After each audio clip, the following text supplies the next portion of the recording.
magoli matatu kwa moja, na hapa tuko na mwalimu wa APR tunakwenda kuzungumza ama tunakwenda kutueleza kuhusiana na matokeo haya na mchezo huu namna ambavyo ulivyokuwa. Mwalimu, umepata ushindi dhidi ya Yanga. Mchezo ulionekana kuanza tofauti, lakini baadaye mchezo ukaingia pia tofauti. Mchezo ulioanza na matokeo haya ya kushinda magoli matatu kwa moja umepokeaje kwa ujumla? Félicitations d'abord, M. Froger. Demande comment vous êtes préparé jusqu'à en arriver à cette victoire et vraiment pour vous qu'il pense que vous êtes très content.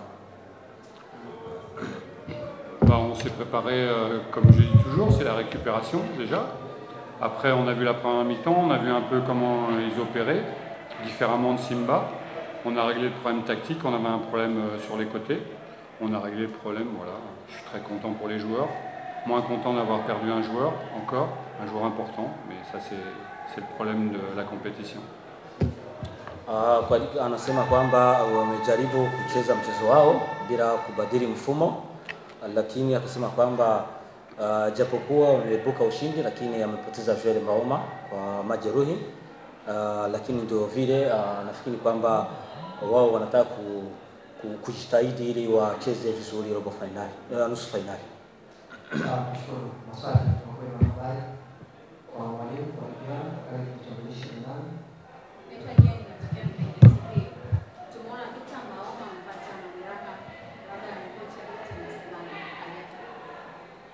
Effectivement, elle demande, ils ont vu la sortie de Victor Mboma en blessure.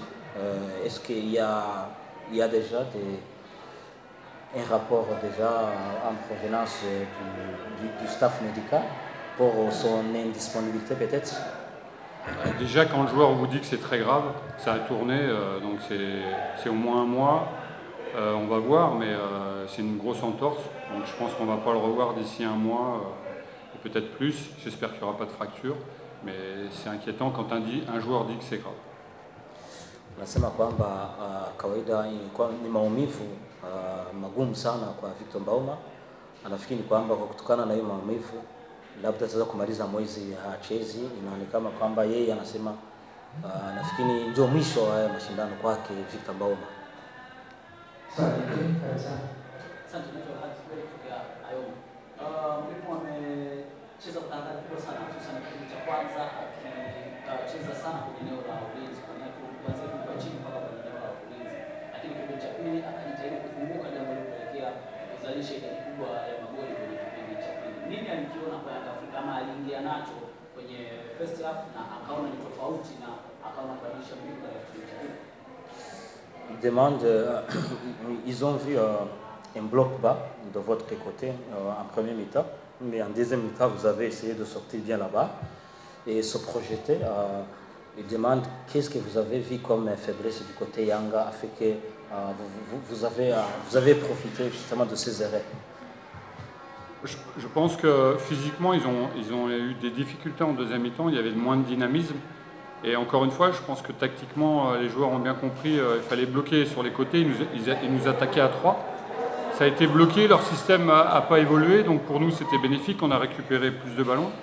Et je pense qu'ils se sont mis à douter, et physiquement, je pense qu'ils n'avaient pas la possibilité d'accélérer individuellement.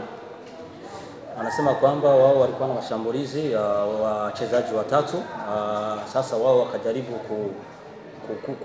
kufanya mfumo ambayo wafanye defense nzuri, lakini anasema kwamba Yanga ilikuwa na upungufu kwa upande wa stamina wa kuweza kufua dafu ili waweze kutengeneza nafasi nyingi za kupata magoli. Asante, tunawashukuru sana.